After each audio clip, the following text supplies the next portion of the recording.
how quickly can we make sure that we don't lose customer trust? And what does that mean in terms of how quickly we can recertify our network, our partners, and our whole system of providers so that we can continue to do business? And for a leader, that really looks at not losing trust, not incurring reputational damage to your organization, and really being operationally resilient in the face of a chaotic situation. I think one of the bigger challenges that we face as an industry is that oftentimes when we're communicating what's going on in security, we don't just have one audience that we're working with. We may have a very senior executive that we're talking to or a board of directors. We also likely have our direct reports, which relates to technical team members, researchers, analysts, responders. We may have peers that are running totally different business departments. Maybe it's a marketing team or a sales team. And we've got to be able to have this communication capability amongst all these different stakeholders. And so I was in a meeting this week with a CIO of a state, and there was an incident going on where a major corporation in the US was attacked. And this CIO was receiving questions from the governor. And the governor was texting this person saying, "What can I say? And let's maybe take a guess as to what questions the governor had." It wasn't, how did the attacker move laterally? It was, how many business offices does this company have in our state?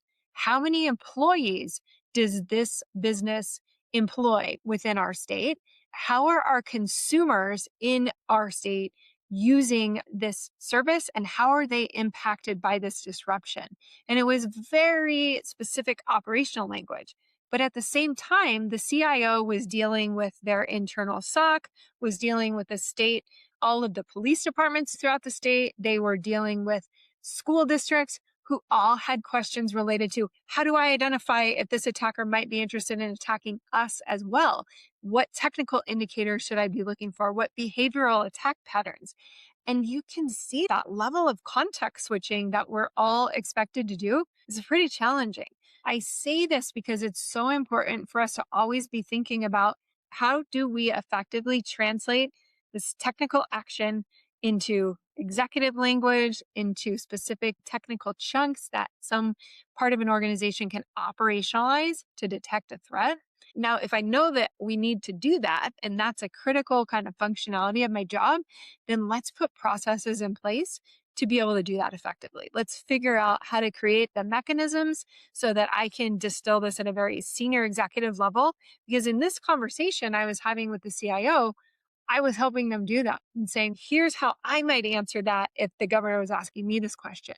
During that meeting, this person's team said, how would you distill that if you had to testify next week before Congress? And that was a very real question they asked. Then we talked about, okay, that messaging looks a little different for that audience.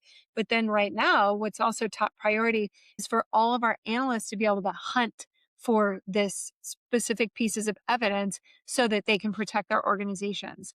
I say all of that because we've all got a number of different stakeholders that we're responsible for communicating with.